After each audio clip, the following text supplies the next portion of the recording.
Now, survivors of gender-based violence often feel alone and discouraged, but there's always help available for them. Various NGOs are at the forefront of helping women who have been victims of gender-based violence. Police are actually also mandated to help survivors.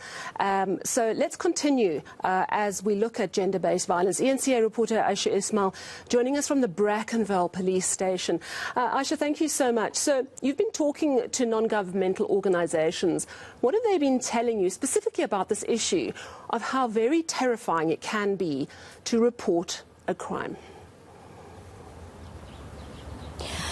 Well, Sally, I've been talking to NGOs since this morning, and what they've been telling me is that, over the years they've seen an increase in gender-based violence.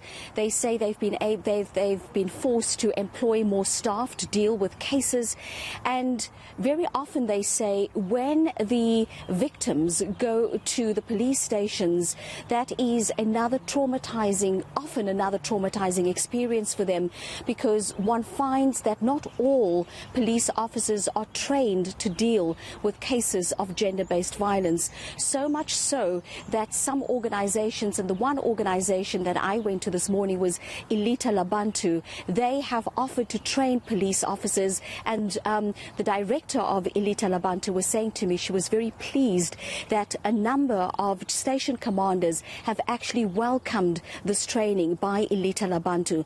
Let's listen to what the director of this organization had to say.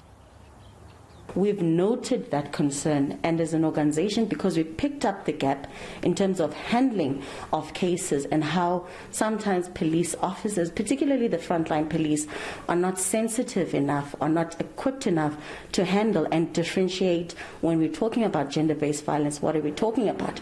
It's about them believing the story, allowing the woman to express her pain, allowing the woman to actually open up a case. So as an organization, we have an ongoing training currently with the South African Police Service, and we felt it cannot be a once-off. If we want to see the change, for us it's a series of trainings, and we are truly grateful for the station commanders who actually said we do also pick up the need, we do also pick up the gaps, and therefore also grateful for what the organization is putting to the table.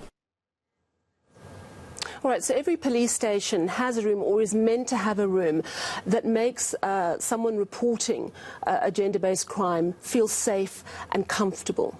Is that right?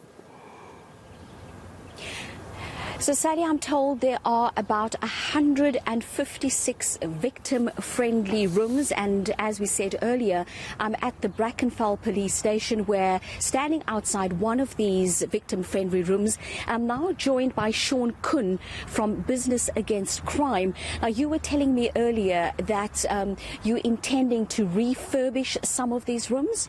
Yes, I am. In the future, we will do 25 victim support rooms, or victim-friendly rooms as they are called, within the province, and we're still planning to do that. As soon as the planning phase are done, then we will do the refurbishment of these rooms. And how do these rooms help the victims of gender-based violence? All victims, when they come in traumatized, the room should address their needs and assist them in terms of their emotions. So when their emotions are fixed, then they will be survivors of hope. Will we be able to go inside this room? Yes, absolutely. Please come through. So this room is not only for adults, for women, it's also for children, as one can see. Yes, this room is equipped for everyone. It's not only for women and children, but for all who becomes victims of any type of circumstances. So you say the women will then come to the police station, they will then be attended to by police officers, and then they'll be escorted to one of these victim-friendly rooms. Yes, when the victim arrives at the police station, she or she will go straight to the charge office, they call it the Community Service Centre, and the victim there will then report the matter. After the matter is reported, a volunteer that volunteers in this victim-friendly room will assist the victim in terms of the victim's immediate emotions. Thank you so much for your time. Sally, so that was Sean Kun from Business Against Crime, and also just talking about the role that some businesses are playing in making things just a little bit easier for women especially, and children who are victims of gender-based violence. And it was interesting to hear your guests say, Ayesha, that there are volunteers who stay with the person who's been a victim of crime.